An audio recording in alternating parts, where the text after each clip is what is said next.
get more reaction now on today's budget speech. Stanlib chief economist Kevin Lings has labelled it a sensible budget, saying the finance minister, Godongwana, displayed fiscal discipline. He joins us now. Kevin, thanks indeed for talking to us. I mean, there's ESCOM and there's a lot of other issues, but I want to start with this year and get into this about close to R1 trillion worth of spend for infrastructure over the next 3 years. And I think that's important because we're seeing deteriorating roads, transport networks, and that's crippling economic growth, not just ESCOM. From the South Africans, I mean, is this really a step forward for them to start visibly seeing an improvement around them, and will that happen? So it's definitely a step in the right direction. There is a bit of a risk at the moment that we focus exclusively on ESCOM, and there's no doubt that we need to, right? We need to get the energy crisis resolved, but there are other issues, and we can't allow those issues to go completely on the back burner because, as you say, roads are deteriorating, port capacity is under enormous pressure, the railway system's under enormous pressure, and all of these need to be kept up. Otherwise, eventually, when you've got electricity, then you don't have the other infrastructure that you need in order to lift growth, and then you've got to start the whole process again, and you don't want to do that. So this idea that government mentioned, certainly the minister mentioned today, is systematically moving their budget away from consumption into fixed investment spending, and specifically infrastructure, is long overdue. Yeah. Government is guilty of depleting infrastructure in order to fund consumption. So now there seems to be a move in the reverse direction.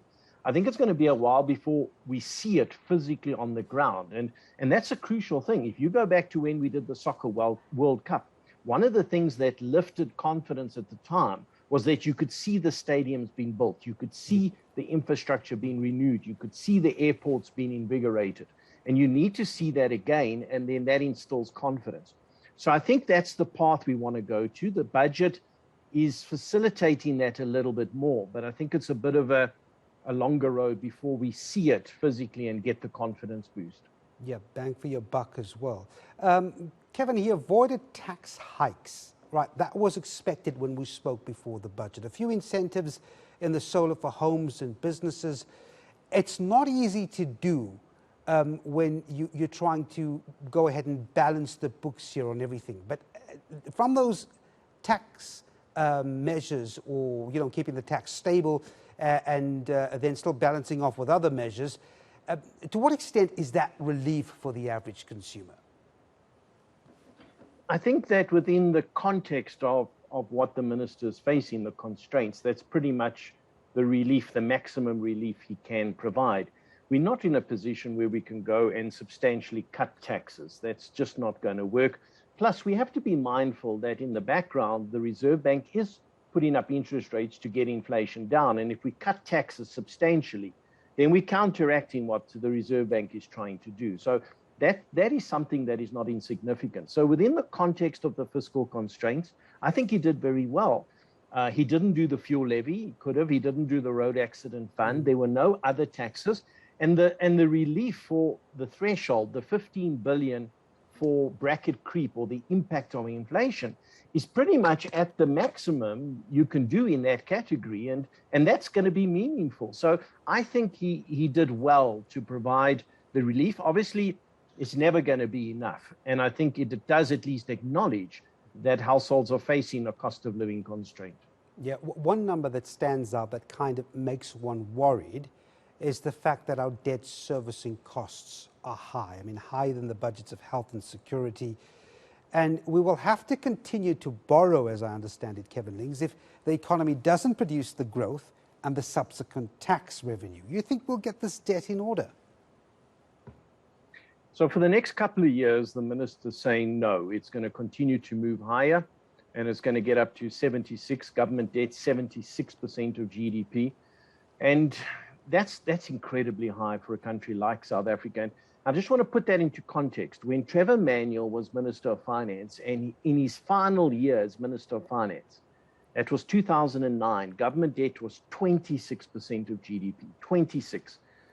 Now it's on its way to 76%. That's a massive change. And obviously, as a consequence, our credit ratings are are well below investment grade. And as you say, the debt servicing cost is ratcheting up, and it's on its way to 20% of total revenue, effectively meaning 20 cents in every rand that government collects just has to go on paying interest.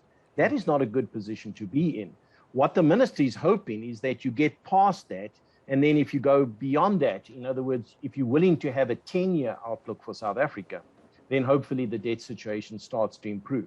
But there's no doubt that we're not out of the woods. We're not past the real test, and that is, can we get the debt trajectory moving lower? At the moment, it's still trending higher.